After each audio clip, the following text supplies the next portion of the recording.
Meus irmãos, esse é o momento em que vamos estar alimentados, edificados pela palavra. É o momento da leitura bíblica. E aqui no templo, como em sua casa, você que está, vamos ficar de pé. É um gesto bonito de respeito, de honra à nossa palavra, à santa palavra. E o texto é em Êxodo, capítulo 1, dos versículos 15 ao 22. Na Bíblia comemorativa, fica na página 52 do Velho Testamento. Êxodo 1, de 15 a 22. Nós vamos ler de forma responsiva. As parteiras desobedecem a Faraó. O rei do Egito ordenou às parteiras hebreias, das quais uma se chamava Sifrá e outra Puá,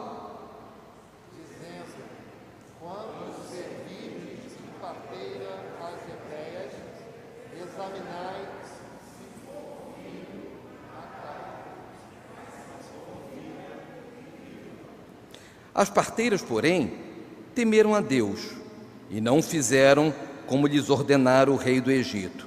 Antes, deixaram viver os meninos. Então o rei do Egito chamou as parteiras e lhes disse: por que fizestes isso e deixastes viver os meninos?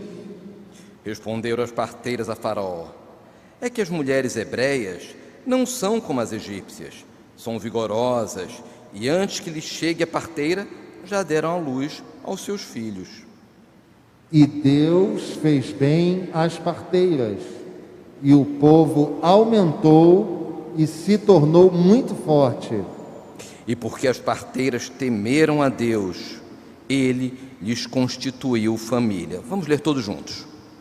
Então ordenou Faraó a todo o seu povo, dizendo: a todos os filhos que nascerem aos hebreus lançareis no Nilo, mas a todas as filhas deixareis viver. Meus irmãos, você sabe o nome da pessoa que fez o seu parto? Eu sei que tem gente agora buscando na memória, buscando no HD, né? O nome do médico ou da parteira, né, que fez o seu parto, você sabe quem foi? Eu sei dos meus filhos.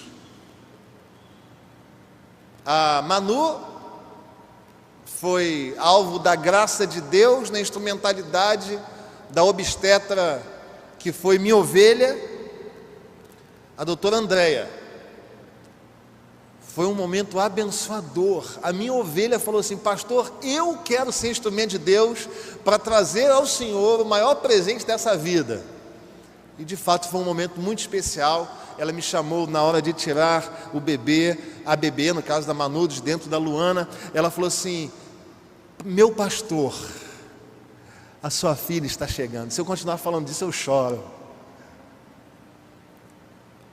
Pouco tempo depois, o doutor Ronaldo, já em Niterói, os jovens da mocidade invadiram aquela maternidade. Aquela maternidade, a partir desse dia, ficou com os jovens, os adolescentes. A tia Zô está aqui também, esteve lá, a tia Cláudia esteve lá, enfim, a igreja invadiu, a catedral invadiu a maternidade, foi uma bênção, quase virou um culto em ação de graças, foi algo assim.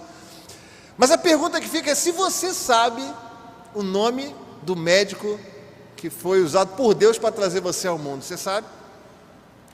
Se você é como a maioria das pessoas, você não sabe, você não lembra, ou você nunca trouxe à sua memória esta pessoa que foi tão usada por Deus para abençoar a sua vida, porque se alguma coisa equivocada ela fizesse naquele momento, muito possivelmente você teria alguma complicação e até talvez pudesse perder a sua vida. Para muitas pessoas, o foco desse momento, como naturalmente deveria acontecer, recai na mãe, recai no pai, recai na bebê ou no bebê que nasce. Mas estes profissionais que são bênçãos de Deus para nós, por vezes são esquecidos. Isso me faz lembrar uma citação de Eugene Peterson no livro um pastor segundo o coração de Deus, ele diz o seguinte nesse livro: a cultura nos condiciona a nos aproximarmos das pessoas e de situações como jornalistas. Ver o grande, explorar as crises, editar e resumir o comum, entrevistar o fascinante. No entanto, as Escrituras e as melhores tradições pastorais nos treinam em um sentido bem diferente. A notar o pequeno, a persistir no comum e a apreciar o obscuro, aquilo sobre o qual não se lança luz, é nesse sentido. Nesta história, todas as vezes que nós mencionamos a história do Êxodo, nós temos os nossos olhos postos no início, na tarefa de José, que foi colocado como o segundo homem do império. E logo na sequência, os nossos olhos, como que num salto temporal, tem o foco colocado em Moisés, como o grande legislador e o grande homem de Deus que foi usado pelo Senhor para libertar o povo do maior cativeiro enfrentado pelo povo do Senhor. No entanto, o texto que nós lemos lança luz sobre dois nomes. E neste dia, que é o dia da mulher presbiteriana, de forma especial, nós queremos lançar luz sobre esses dois nomes: Sifrá e Puá. No dia da mulher presbiteriana, nós queremos louvar a Deus pelas irmãs que marcam a caminhada da igreja e destacar que Sifrá e Puá são por muitas vezes irmãs que estão conosco. Sifrá e Puá são aquelas que intercedem pelos pastores. Sifrá e Puá são aquelas que se reúnem em reuniões plenárias, são aquelas que se reúnem nos departamentos, são aquelas que fazem a igreja caminhar também. Neste dia da mulher presbiteriana, nós queremos lançar luz sobre esses dois nomes que aparecem no verso 15.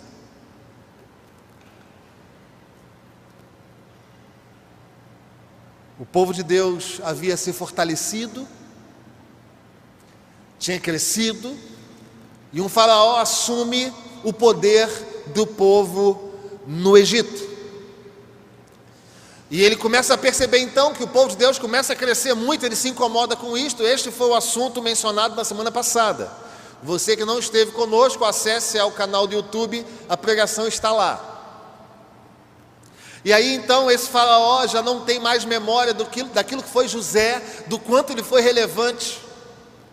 E ele então se incomoda com o crescimento do povo hebreu e tem a astúcia de tratá-lo com maldade, de infringir sobre eles castigos e trabalhos forçados. Mas vendo que esta estratégia não deu certo, agora aqui no texto que nós lemos, ele chama Sifrá e Puá, parteiras do povo hebreu, e ele tenta então, agora não mais oprimi-los com o trabalho. O faraó agora tenta matar o problema na fonte, literalmente. E chama as parteiras hebreias e fala assim: olha só, eu, faraó, que no Egito sou como Deus, estou mandando vocês duas, matarem os meninos do povo hebreu. As meninas podem deixar viver, porque no contexto eram os homens que iam para a guerra, eram os homens que tinham condições de se posicionar socialmente. Então as meninas seriam escravas ou concubinas. O problema era nascerem homens. E diz-nos o texto sagrado que no verso 17, elas temem a Deus e não obedecem a faraó. E passado o tempo, faraó chama e fala: o que é isso que vocês fizeram? Vocês me desobedeceram. E elas então dizem a faraó algo que os historiadores não conseguem afirmar, se é uma história que elas inventam a faraó, para livrarem a própria vida, ou se é fruto da verdade dos fatos. Eu quero crer, já que como teólogo nós precisamos abraçar lados, abraçar visões e interpretações. Eu quero crer que, sendo mulheres que temem a Deus, elas não mentem a Faraó. Elas atestam aquilo que pela bênção de Deus acontecia. Elas falam para Faraó: olha, quando nós chegamos para fazer o parto, os filhos já nasceram. E então Faraó fica furioso com esta realidade, que era a mão do Senhor sobre o seu povo, e dá ordens agora a qualquer pessoa que pudesse ter acesso a crianças que matassem os meninos hebreus. Eu quero destacar que o início dessa história se dá em razão do temor a Deus. Estas mulheres são responsáveis por fazer o parto das crianças do período, mas por temor a Deus, elas não colocam a mão nestas crianças, não tocam neles, resolvem no coração não matá-los. E eu quero falar um pouco do temor a Deus, porque as pessoas do tempo presente, não aqui na catedral, não você que nos acompanha remotamente, mas em outros lugares, perderam o temor. E diz-nos a palavra do Senhor, em Provérbios capítulo 1, verso 7, que o temor do Senhor é o princípio da sabedoria. Mas é muito comum que hoje as pessoas, em reuniões pecaminosas, em encontros calamitosos, em uma vida torta, consigam ainda viver esta realidade, caminhar para uma igreja, levantar as mãos e chorar.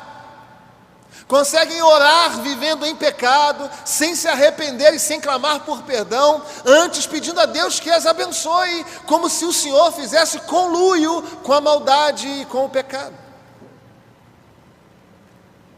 Eu quero crer que, lendo a palavra de Deus, não houve um tempo como este, em que as pessoas tanto perderam o temor. E eu gostaria de pensar que uma vida temente a Deus é uma vida relevante, é uma vida que é capaz de mudar o ambiente à sua volta, é uma vida capaz de ser reconhecida no alto dos céus. E é por essa razão que eu quero compartilhar com você nessa manhã sobre uma vida temente a Deus.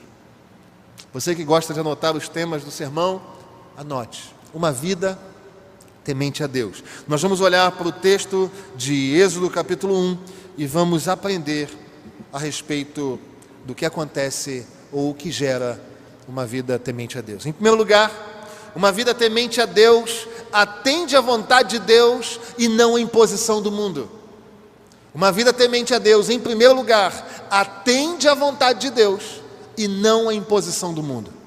Olha o que nos diz o verso 17, diz assim claramente: as parteiras, porém, marcando oposição, marcando contrariedade, marcando uma adversidade àquilo que fora dito anteriormente. As parteiras, porém, temeram a Deus e não fizeram como lhes ordenara o rei do Egito, antes deixaram viver os meninos. Uma vida temente a Deus inevitavelmente atende à voz de Deus e não atende às imposições do mundo. Elas recebem uma ordem direta do rei, do faraó, que era o Deus do Egito. Era como se a manifestação do Deus egípcio estivesse diante delas e dissesse: olha, vocês precisam me obedecer, matem as crianças. E elas temeram a Deus e não fizeram isto. E nós precisamos olhar um pouquinho para as palavras hebraicas que estão aqui, para entender perfeitamente o que acontece. A expressão rei do Egito, a palavra rei é Malak, e significa aquele que se tornou rei, aquele que passou a ser rei, aquele que foi constituído rei. Mas quando a expressão temer a Deus aparece, é temer a Elohim, aquele que é o soberano de todos os tempos. O que acontece, queridos, é que as palavras hebraicas revelam muito da atitude delas. Elas resolveram temer a Elohim, o soberano dos soberanos, o rei dos reis, e não aquele que foi feito rei num tempo, aquele que foi feito e que foi constituído rei num dado momento da história. Elas resolveram temer aquele que é o soberano. Entre um rei perfeito e um rei terreno, elas resolvem obedecer ao Deus perfeito. Entre um Deus feito rei e um Deus que é rei na sua essência, elas resolvem obedecer ao rei que é rei na essência.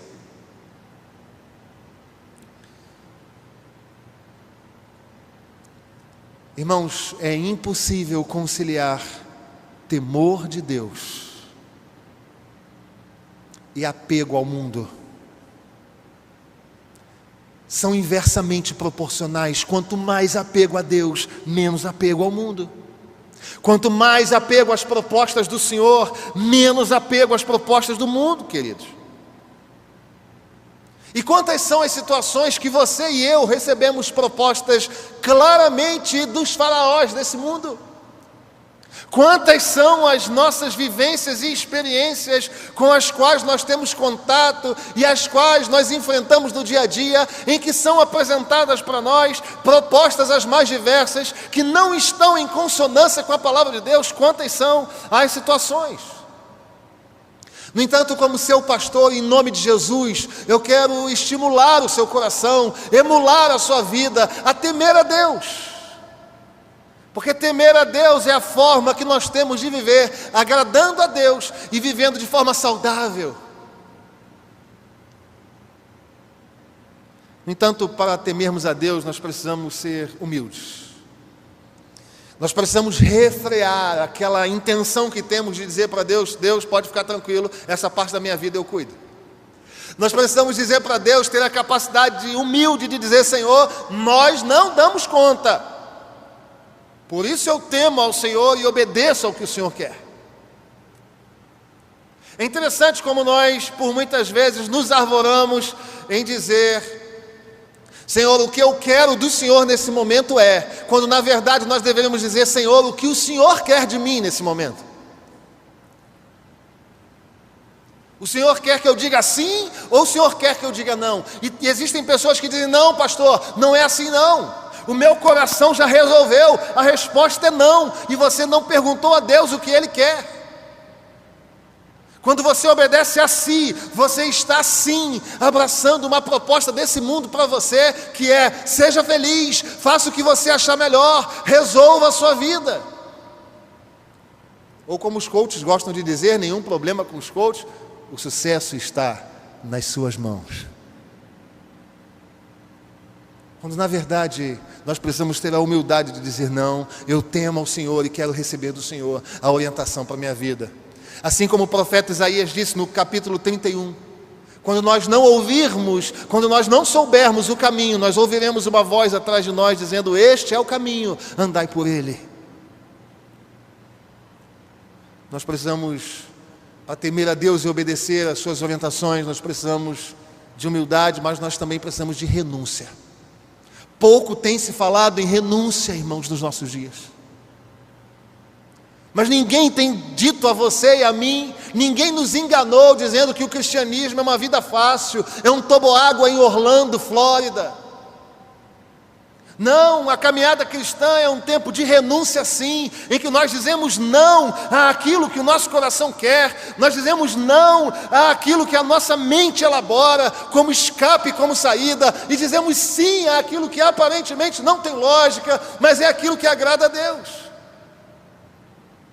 Renúncia. Você está precisando abrir mão de quê? Nós aqui somos procurados por diversas pessoas, não apenas membros da igreja. Há algum tempo fui procurado por uma pessoa que nos acompanha pela internet. Eu sempre fico muito feliz quando isso acontece. Não é membro de igreja alguma, mas pelos cultos da internet, que aspas por um acaso ela começou a frequentar, o Evangelho do Senhor tem falado ao coração dessa pessoa. E ela me procurou e disse: pastor, eu quero saber mais, como é que é isso? Isso tem um tempo já, foi bem no meio da pandemia. E ela falou assim: eu estou apaixonada, profundamente apaixonada, vivo um relacionamento. No entanto, esta pessoa é casada. Pastor, eu não consigo sair disso. Eu amo. O meu coração diz que ele é meu. E eu falei para ela, olhando no fundo dos olhos dela: em nome de Jesus Cristo, este homem não é seu. O coração desta pessoa trilhou um caminho, floreou um caminho fundamentado na mentira. Eu falei para ela naquela tarde, nós choramos juntos aqui, sobre renúncia. Eu falei: se você quer agradar a Deus, renuncie a essa vontade, a esse sentimento que você construiu no seu coração. Porque o Senhor vai te dar alguém que seja de fato seu. Temer a Deus gera para nós uma vontade de obedecer a Deus, uma vontade de atender a voz de Deus e não atender aos faraós e às propostas desse mundo. E para isso nós precisamos ter humildade, renúncia e amor a Deus, sabe? Porque por vezes a lógica não fecha. É por amor a Deus mesmo. É somente para agradá-lo mesmo. É apenas porque nós queremos agradar o coração daquele que nos salvou mesmo, porque eu não tenho vontade de perdoar, porque eu não tenho vontade de recomeçar, porque eu não tenho vontade de falar com o irmão, com a irmã, seja lá com quem for, eu não tenho vontade de olhar nos olhos de alguém, eu não tenho vontade de suportar ninguém, mas é por amor a Deus que eu atendo a sua voz. Aquele que teme a Deus, atende a voz de Deus e não aceita as propostas desse mundo. Sifrá e Puá temeram a Deus e por isso não aceitaram a proposta de Faraó. Quais são as propostas que o mundo tem oferecido a você, meu irmão e minha irmã? Infidelidade, ganância, soberba, polêmica, maldade, sensualidade, inimizades, pornografia, politicagem, falsidade. Qual é a proposta feita a você? A palavra do Senhor, o estímulo do seu pastor e da palavra de Deus e o Espírito Santo trabalhando na sua vida é que você não abra mão do temor a Deus e de atender a voz de Deus. Diga não a essas propostas em nome de Jesus. Segundo lugar, uma vida temente a Deus atende à vontade de Deus e não à imposição do mundo. Em segundo lugar, uma vida temente a Deus recebe a aprovação de Deus e não a afeição do mundo. Olha o que dizem os versos 18, 19 e 20. Uma vida temente a Deus recebe a aprovação do Senhor, a aprovação de Deus, e não a afeição do mundo. Versos 18, 19 e 20 dizem assim: então o rei do Egito chamou as parteiras e lhes disse: por que fizestes isso e deixastes viver os meninos? Responderam as parteiras a Faraó: é que as mulheres hebreias não são como as egípcias, são vigorosas, e antes que lhes chegue a parteira, já deram à luz a seus filhos. E Deus fez bem às parteiras, e o povo aumentou e se tornou muito forte. Uma vida temente a Deus recebe a aprovação de Deus e não a afeição do mundo. É interessante que Sifrá e Puá são arguídas, são questionadas, são reprovadas por Faraó por não atenderem a sua ordem. E os irmãos queriam o quê? Queriam que Faraó olhasse para o povo hebreu, para o povo de Deus e dissesse: tudo bem, vocês são diferentes de nós, mas tudo bem. Vocês não obedecem a nós, vocês têm sobre vocês apenas um soberano, mas tudo bem. Porque é isto que me parece que alguns crentes querem viver hoje. A palavra de Deus diz que aqueles que vivem de forma digna do Evangelho, fiéis ao Evangelho, serão odiados e perseguidos.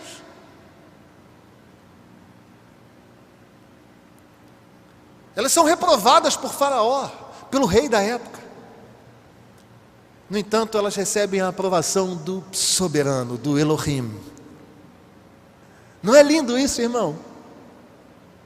Não é lindo saber que o mundo te odeia, mas que há nos céus um Deus que te ama e diz para Satanás: viste o meu servo?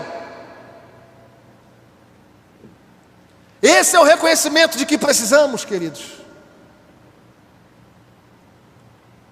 Elas compreenderam aquilo que seria dito muitos anos depois,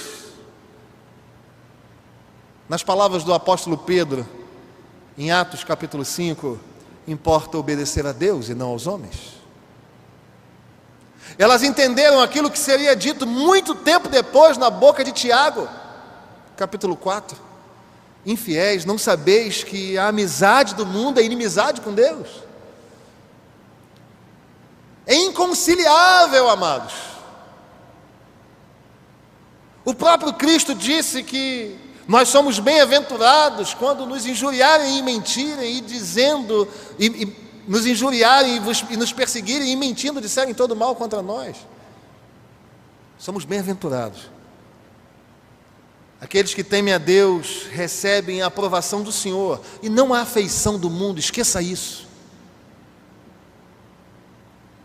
A vida do homem que teme a Deus conta com a aprovação de Deus, conta com a bênção de Deus, conta com o relacionamento com Deus, mas esqueça a benevolência do mundo na sua direção. Não vai ser assim. Gerará reprovação do mundo, gerará ódio do mundo. Se você vai ler as palavras do Senhor Jesus Cristo falando aos seus discípulos em João 15, você vai ver o quanto essa palavra é presente, é para hoje. Leia lá João 15, a partir do verso 17, anote para ler depois. O Senhor fala claramente para eles: vocês vão ser odiados, irmãos.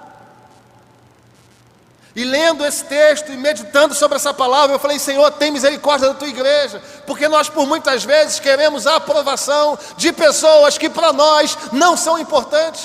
E porque queremos estas aprovações, nós dizemos na faculdade: não, talvez o que importa de fato seja amar. Toda forma de amor vale a pena, porque é isso que a academia diz. Quando nós devemos dizer não. O casamento é monogâmico e heterossexual. Nós, por muitas vezes, nesse discurso politicamente correto, por querer a afeição do mundo, ajustamos o nosso discurso para dizer: não, é possível ser cristão e abortista. Não é possível. Você está entendendo isso, igreja? Amém? É impossível.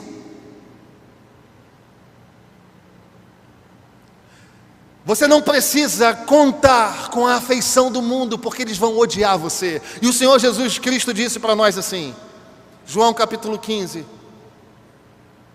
se vós fosseis desse mundo, o mundo amaria o que era seu. Mas porque não sois desse mundo, antes eu vos escolhi do mundo, por isso é que o mundo vos odeia. Sabe por que o mundo te odeia? Porque eles são daqui, e nós não. O mundo odeia você, porque você fala de eternidade, sabendo que em Cristo você vai morar no céu. O mundo odeia você porque os olhos deles estão colocados naquilo que é errante, naquilo que diz respeito ao chão da terra, e os seus olhos estão no céu, na esperança da glória. É por isso que eles não entendem e por isso que eles nos odeiam. Quem é temente a Deus, inevitavelmente recebe a aprovação do Senhor e não a afeição do mundo. Uma segunda razão é porque eles odeiam o nosso Deus. O mesmo texto de João 15, no verso 18, a palavra de Deus diz assim: você quer saber por que eles te odeiam? A palavra de Deus diz assim: se o mundo vos odeia, sabei, primeiro do que a vós, me odiou a mim. É o Senhor Jesus que está dizendo. Você não será amado pelo mundo. Eles odiaram o seu Senhor. Eles não podem amar você. Não tem sentido. Eles podem respeitar você. Eles podem tratar você com civilidade. Eles podem suportar a sua presença, mas amar você não. Porque o Senhor Jesus Cristo é que disse isso. Capítulo 15 de João, no verso 20, a palavra de Deus diz assim: se a mim me perseguiram, também vos perseguirão a vós. Eles nos odeiam porque nós não somos desse mundo. E eles nos odeiam porque eles odiaram e odeiam o nosso Senhor. Mas a pessoa que é temente a Deus, ela entende claramente que o que interessa é receber a aprovação do Senhor e não a afeição do mundo. Veja, o pastor não está dizendo que você deve ser um péssimo vizinho. O pastor não está dizendo que você deve ser um péssimo companheiro de escola ou de universidade. Não é isso. O que eu estou dizendo é que você, sendo um servo temente a Deus, você vai evidenciar valores e princípios que o mundo odiará. É isso que eu estou dizendo. Eu estou dizendo que você pode e deve ser o vizinho mais abençoado, mais querido, mais amado, sim. Mas no convívio, quando você sentar e colocar valores e princípios que são bíblicos, eles vão odiar você, porque você não é desse mundo e você não precisa da afeição deles. Quem teme a Deus, assim como Sifrá e Puá, recebem a aprovação de Deus. O verso 20 diz: e Deus fez bem às parteiras. Recebe a aprovação de Deus e não a afeição do mundo. Mas em último lugar, uma vida temente a Deus atende à vontade de Deus e não à imposição do mundo. Em segundo lugar, uma vida temente a Deus recebe a aprovação de Deus e não a afeição do mundo. E em terceiro e último lugar, uma vida temente a Deus abençoa o povo de Deus diante do povo do mundo. Os versos 20 e 21 nos dizem o seguinte: e Deus fez bem as parteiras, e o povo aumentou e se tornou muito forte, e porque as parteiras temeram a Deus, Ele lhes constituiu família. Por serem tementes a Deus, Sifrá e Puá fizeram um bem tremendo ao povo de Deus. Foi por causa desta revolução aqui, dessa desobediência à ordem do faraó, que nasce Moisés, o libertador do povo, aquele que Deus usa para libertar o povo. Mas eu não gostaria que você lançasse luz apenas ao que Deus fez na vida de Moisés, mas o que Deus fez na vida dessas irmãs anteriores a Moisés. Alguém que nunca recebeu foco, alguém que nunca recebeu a nossa observação. Sifrá e Puá são alvos do poder de Deus, assim como Moisés, porque foi pelas mãos delas que os homens do povo hebreu permaneceram vivos. Agir como mulheres tementes a Deus necessariamente gerará bênção para quem está à sua volta. Agir como homem de Deus inevitavelmente vai gerar bênção e vida e saúde à sua família, à sua igreja, ao ambiente de trabalho, ao seu ambiente de estudo. Ser temente a Deus vai reverberar na vida do outro, não tem jeito. Sifrá e Puá temeram a Deus, mas algo maravilhoso aconteceu em razão de serem tementes ao Senhor. Você sabe o que significa Sifrá e Puá? Sifrá significa beleza e Puá, esplendor. Alguém temente a Deus é alguém que é belo e vive o esplendor da presença do Senhor e inevitavelmente gera vida ao seu redor. Temer a Deus não é algo apenas para cima. Alguém diz: não, eu temo a Deus, a minha relação com o Senhor é perfeita. Sim, glória a Deus, esse é um aspecto. Mas temer a Deus também não é só uma relação para dentro. Eu me entendo, sei que sou pecador, sei que sou regenerado em Cristo. Louvado seja Deus, a despeito de ser esta uma verdade, não é ela única. Temer a Deus é se relacionar perfeitamente para cima, é se relacionar perfeitamente para dentro, mas é se relacionar perfeitamente para fora. Tem que abençoar o outro, tem que amar o outro. Lucas capítulo 10, verso 27, o Senhor diz que nós devemos amar o próximo como a nós? Como a nós? Como a nós mesmos. O que isso significa? Significa que você fala com o próximo, ou do próximo, aquilo que você gostaria de ouvir a seu respeito. Significa que você deve tratar o próximo como você gostaria de ser tratado. Significa que você recebe o próximo na sua casa, assim como você gostaria de ser recebido na casa dele. Significa dizer que nós devemos amar o outro como a nós mesmos, projetando no outro aquilo que gostaríamos de receber. É assim. Na criação nós somos projetados, irmãos, para viver em comunidade, para viver em união, para viver em fraternidade. É impossível temer a Deus e não ter um relacionamento saudável com o próximo. E se você insiste em dizer isso, você é mentiroso. E quem te chama de mentiroso não é o seu pastor, é a palavra de Deus. 1 João capítulo 4, verso 20 diz: se você diz que ama a Deus, a quem você não vê, e se você não ama o próximo a quem você vê, isso é uma mentira. Se você ama a Deus, se você teme a Deus, você vai abençoar a vida do outro, amado. O seu sorriso vai contagiar o outro, o seu olhar vai tocar o olhar do outro, o seu coração vai envolver a vida do outro, os seus braços serão para o serviço do outro, e é assim que a gente é chamado a viver. Temer a Deus inevitavelmente vai reverberar na vida do outro. Traga uma palavra de vida, traga uma palavra de bênção sobre os seus filhos. Todo mundo que me conhece mais de perto sabe que Guilherme, conhecido na família como Tetei, é um nome que ele mesmo deu para si quando era muito pequenininho. Tetei Porpino. Todo mundo sabe que Tetei é bem mais levado que a Manu. Manu tranquilíssima, mas Tetei. E sabe que às vezes a gente tem que se cuidar para não dizer: Tetei é impossível.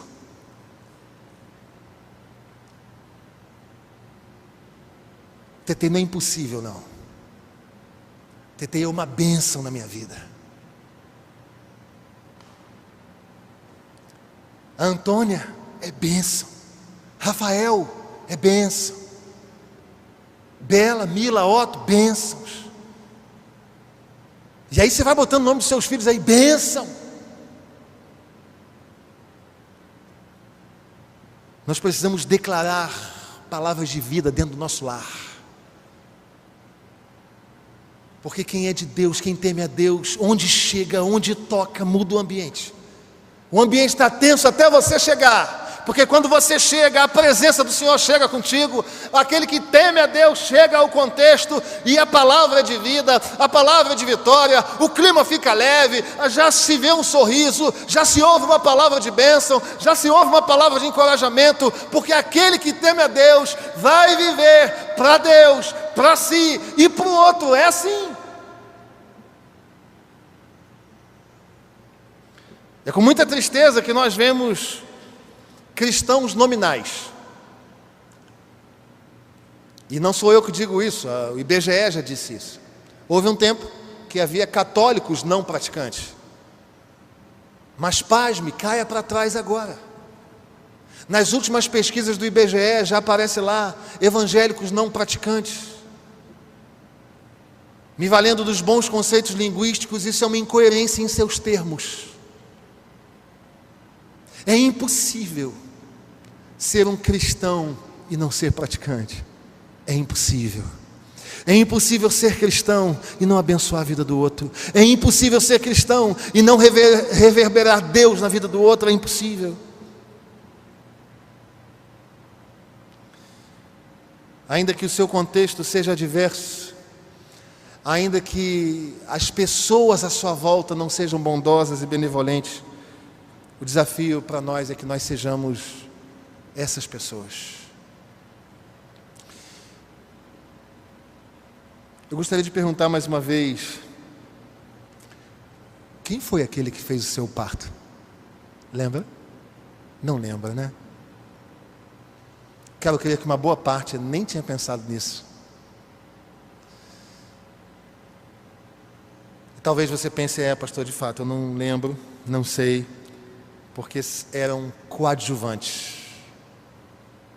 Naquele dia, o mais importante era a minha vida, era a vida da minha esposa, era a vida do meu marido, era a vida do meu filho que estava a nascer. O médico, a despeito de relevante, naquele contexto, ele era um coadjuvante. Mas o temor do Senhor transforma coadjuvantes em protagonistas. Estas mulheres, Sifrá e Puá, saíram do ambiente de serem consideradas coadjuvantes para serem protagonistas em Deus. Talvez você pense: eu sou muito pequeno, pastor, eu sou pobre, eu sou limitado, eu sou tímido. E pode ser que todas essas análises sejam verdadeiras, mas a pergunta não é se você é tímido, ou se você é pobre, ou se você é limitado ou pequeno. A pergunta é se você teme a Deus.